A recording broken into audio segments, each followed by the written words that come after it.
नमस्कार सर्वांना. आपल्या YouTube चॅनेलवर सर्वांचं स्वागत आहे. तुम्ही सर्व मजेत आहात ना? मजेतच राहा, आनंदी राहा, चांगले खा, चांगले राहा, स्वस्थ राहा. चांगले खा यासाठी म्हणते की आपण नेहमी बाहेर जात असतो आणि बाहेर गेलो आपण नेहमी जंक फूड खातो आणि जंक फूड खाल्ल्यामुळे आपल्या शरीरावर त्याचे परिणामही दिसून येतात कालांतराने. त्यामुळे चांगले खा, मस्त राहा, स्वस्थ राहा, आनंदी राहा.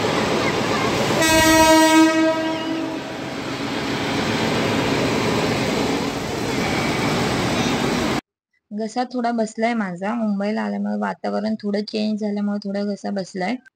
थोडं थंडही खाल्लं होतं आणि चला तर मग आता दादाही आलाय. तर मी तुम्हाला सांगते आम्ही कुठं चाललो. दादा तिकीट आणायला गेला होता. आम्ही सर्व थांबलो होतो तिथे. दादा, वहिनी, मी, दीदी, सृष्टी, श्रव्या, श्रीवेद आणि आरू आम्ही सर्वजण दादरला चाललोय सिद्धिविनायकच्या दर्शनासाठी. आरू तर ट्रेन बघून जाम खुश झाली कारण तिला ट्रेन मध्ये बसायचं होतं. ती मला खूप म्हणत होती, आई ट्रेन मध्ये बसू, जुगजुग गाडीत बसू, जुगजुग गाडीत बसू. पण ती आता ट्रेन बघून तिच्या उड्या मारायला लागली आणि आता ट्रेन मध्ये बसायचं म्हणते की तिचा चेहऱ्यावरचा आनंद बघा. ट्रेन मध्ये बसल्यावर पहिल्याचे दिवस आठवले. कारण मी आधी मुंबईतच राहत होती आणि ट्रेननीच ट्रॅव्हल करायची जॉबला जाताना. लॉकडाऊन नंतर आम्ही गावी गेलो, ते गावी शिफ्ट झालो आणि गावीच राहिलो.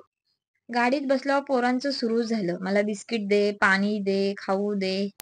ट्रेन सुरू झाली आणि आरू पण जाम खुश झाली. आणि लोकल ट्रेन म्हणली मुंबईची की त्या लोकल ट्रेन मध्ये मुंबईच्या सर्व काही मिळतं. खाण्यापासून ज्वेलरी पर्यंत, कपड्या लत्तापर्यंत, पर्सेस सर्व गोष्टी मुंबईच्या लोकल ट्रेन मध्ये दिसतात, आपल्याला विकण्यासाठी येतात. दादरला जाण्यासाठी आम्ही डायरेक्ट ट्रेनने जाणार नव्हतो. चेंबूरला उतरून आम्ही बसने जाणार होतो, 357 बस पकडून.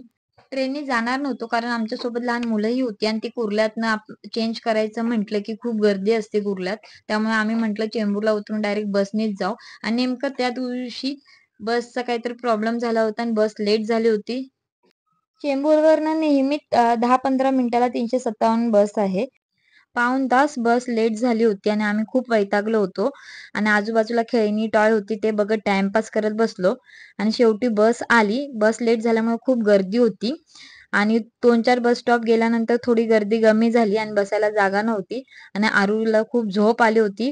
तर आरू उभा उभा राहूनच झोपत होती. मग मी तिथं साईडला बसली थोडी आणि आरूला झोपवलं.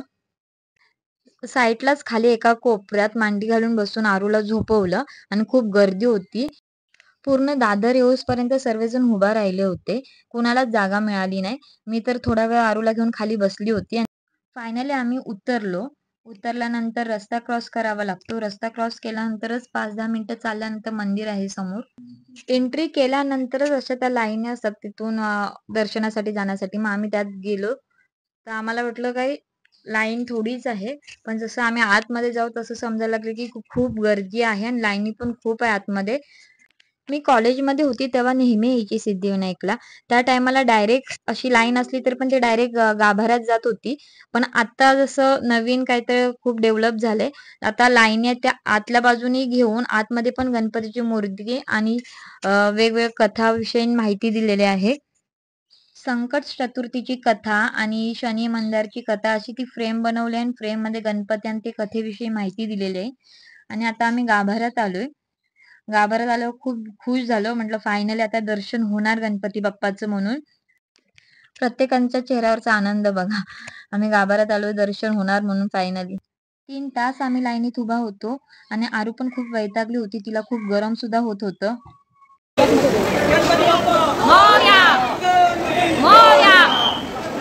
पाया पडून बाहेर आल्यानंतर आरूने ती उंदराची मूर्ती पाहिल्याने उंदीर उंदीर करत मोठ्याने ओरडू लागली. फायनली आम्हाला गणपती बाप्पाचं दर्शन झालं आणि दर्शन घेऊन आम्ही निघालो. बस स्टॉपला उभा राहिलो. आरूचं बघा आमच्या काय चाललंय. 357 बस आली. बसमध्ये आम्ही कसं बसं चढलो कारण बसमध्ये खूप गर्दी होती. मला आणि आरूला एक सीट मिळाली आणि बस थांबली होती, सिग्नलला थांबली होती बहुतेक. खूप उशीर थांबली होती. तर आरू बाहेर बघत गणपती बघत बसली आणि गणपतीला कलर मारले होते ते कलर सांगत बसली. आणि दादर स्टेशनला सर्व बस खाली झाली. आम्ही जाम खुश झालो की आम्हाला फायनली बसायला मिळालं म्हणून. घरी येताना का होईना पण आम्हाला ह्यावेळी बसायला जागा मिळाली म्हणून सर्व खुश होतो. निवांत बसून आलो. आणि घरी आल्यावर नंतर सर्वजण वैतागले होते जाम दिवसभर प्रवास करून लाईनीत उभा राहून. आणि मी गेल्यानंतर आईला आधी असं म्हटलं, तिला म्हटलं बरं झालं तू आली नाही कारण की तू खूप थकले असते आणि तिला दुसऱ्या दिवशी आदमापूरला पण जायचं होतं बाळूमामाला. त्यामुळे तिला म्हटलं बरं झालं तू आली नाहीस ती आणि व्हिडिओ आवडल्यास लाईक करा, सबस्क्राईब करा आणि कमेंट नक्की करा.